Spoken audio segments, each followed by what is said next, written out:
Impeachment a Trump, un debate jurídico, un desenlace político. ¿Cómo están, amigos? Bienvenidos a Noticias Importantes, su diario informativo. Los testimonios del Congreso han mostrado nuevas cloacas de la administración Trump. La implicación delictiva de esta es incierta, pero el destino parece escrito. Los padres fundadores no vieron venir a Donald Trump, tampoco Richard Nixon y el caso de Watergate, o Bill Clinton y el escándalo de Lewinsky, pero habían saboreado una buena ración del rey británico Jorge III para tener claro que el presidente de la joven América iba a acumular demasiado poder como para resultar intocable y que por lo tanto había que dotar a la Constitución de un instrumento con el poder de destituirlo bajo medidas circunstanciales. Así vio la luz el artículo 2, sección 4 de la Carta Magna, según el cual el presidente, vicepresidente y todos los funcionarios civiles de los Estados Unidos serán retirados del cargo al ser acusados y declarados culpables de traición, soborno y otros delitos y faltas graves. La coletilla final se debe, según historiadores, a George Mason,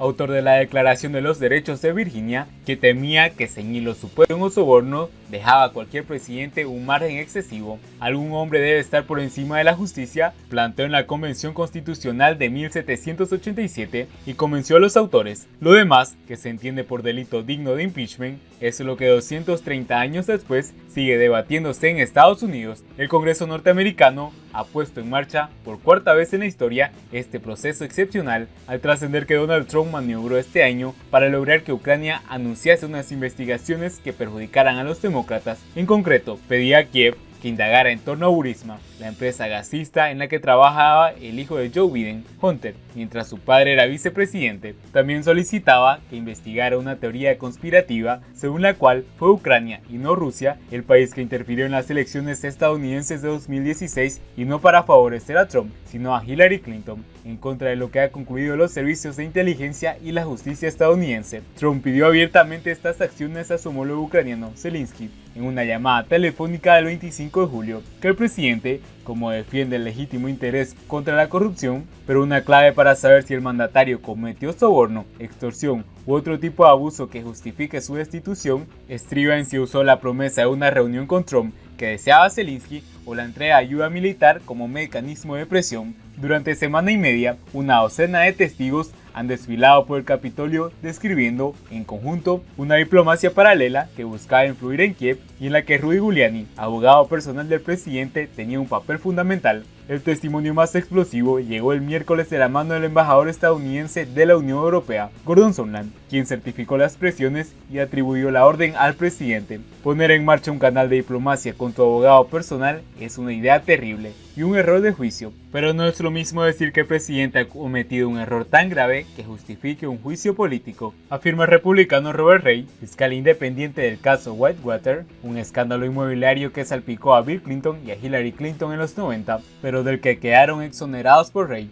Los demócratas ya han dado señales de que perseguirán el delito de soborno que aparece de forma explícita en la Constitución, una forma de sortear el debate sobre lo que cubre la coletilla y otros delitos graves que viene en la ley fundamental. Tras las primeras declaraciones públicas en el proceso del impeachment en el Congreso, la presidenta de la Cámara de Representantes, Nancy Pelosi, indicó que los testimonios corroboran las pruebas de soborno y que el presidente abusó de su poder y violó su juramento. El voltaje no ha bajado desde entonces. Seguíamos las órdenes del presidente, fueron las palabras del embajador Sondland el miércoles y cayeron como una bomba en Washington. Rápidamente proliferaron las referencias al testimonio de John Dean, al abogado de la Casa Blanca durante el caso Watergate, que precipitó la renuncia de Nixon, pero los republicanos se agarran de varias diferencias para defender a Trump.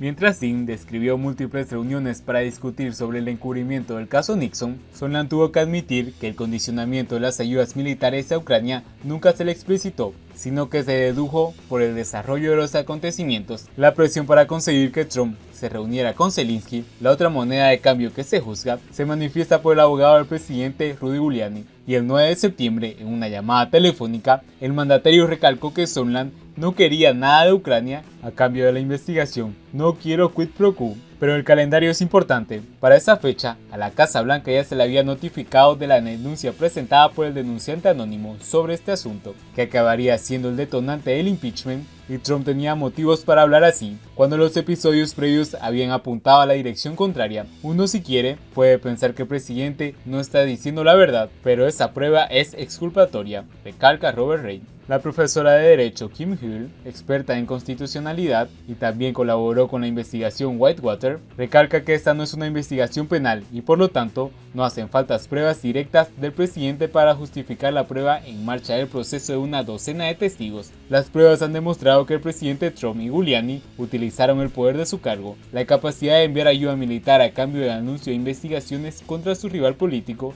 así como el abuso que sí debe juzgarse. Para hoy, es probable que los demócratas defiendan en la Cámara de Representantes la presentación de cargos de soborno, la obstrucción de justicia, como ocurrió en su día con Nixon y Clinton, por mentir o tratar de torpedear la investigación, y podría haber algo incluso más genérico sobre el abuso de poder para beneficios personales. A juicio de Reid, sin embargo, ni siquiera el cargo de soborno se justifica, ya que este debe conllevar en contrapartida de valor suficiente y una reunión con los presidentes. No es un acto oficial, según la definición del Tribunal Supremo, así que no es una decisión oficial que conlleve algo de valor. La idea de extorsión, cargo que también barajarán los demócratas, parece más evidente si lo que está en juego son las ayudas militares de cerca de $400 millones para un país que enfrenta una guerra con los separatistas prorrusos en este territorio. En este caso, los republicanos defenderán que las ayudas se acabaron entregando sin anuncio de ninguna investigación contra los demócratas. El 11 de septiembre, de nuevo, con la denuncia anónima ya planeando sobre Washington,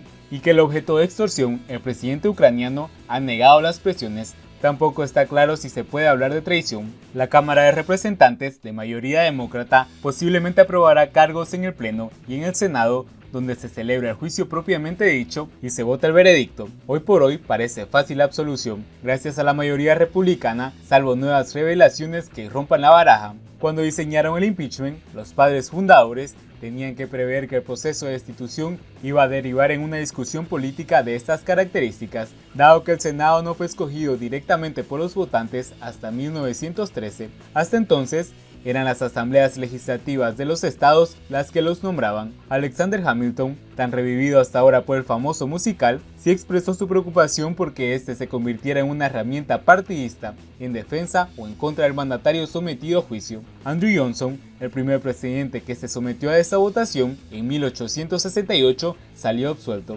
Bill Clinton, el segundo, también. Nixon dimitió antes. Donald Trump es el primero que, tras el juicio del Parlamento y las cloacas que se revelan, pugna por la reelección. Antes de Watergate, más de la mitad de los estadounidenses respondían en las encuestas que confiaban en que los presidentes hacían lo correcto, pero los porcentajes nunca se han recuperado. Los votantes esperan menos, lo cual no deja claro de qué lado inclina la balanza. El peligro del descrédito lo vieron venir los padres fundadores. Siguiendo con las noticias, Rusia intenta atribuir a Ucrania la interferencia en las elecciones estadounidenses de 2016. Así lo revelaron agentes de inteligencia de Estados Unidos y una ex asesora de la Casa Blanca en el marco de la investigación de juicio político contra el presidente Donald Trump. El presidente Trump insistió este viernes que la teoría apunta a que fue Ucrania, el país que intervino en las elecciones estadounidenses de 2016, un día después de que la ex asesora de seguridad de la Casa Blanca la definiera como una historia ficticia y asegurara que la misión favorecía a Rusia. Rechazó ser parte de un esfuerzo para legitimar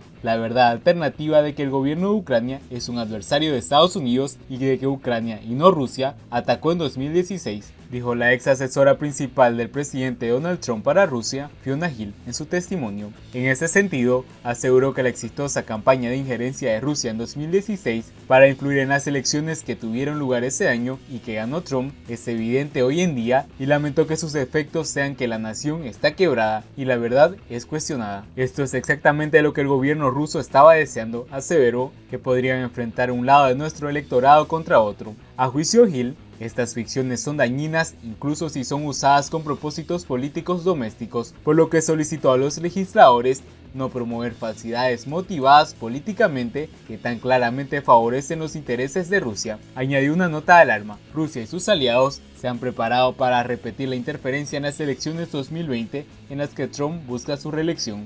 Pese a la contundencia del testimonio, el viernes en el programa Fox and Friends, Trump insistió en su afirmación de que los ucranianos podrían haber penetrado la red del Comité Nacional Demócrata en 2016 y logrado que Rusia fuera acusada falsamente del delito. Entregaron el servidor a CrowdStrike, una compañía que pertenece a un ucraniano rico, dijo Trump. Todavía quiero ver ese servidor.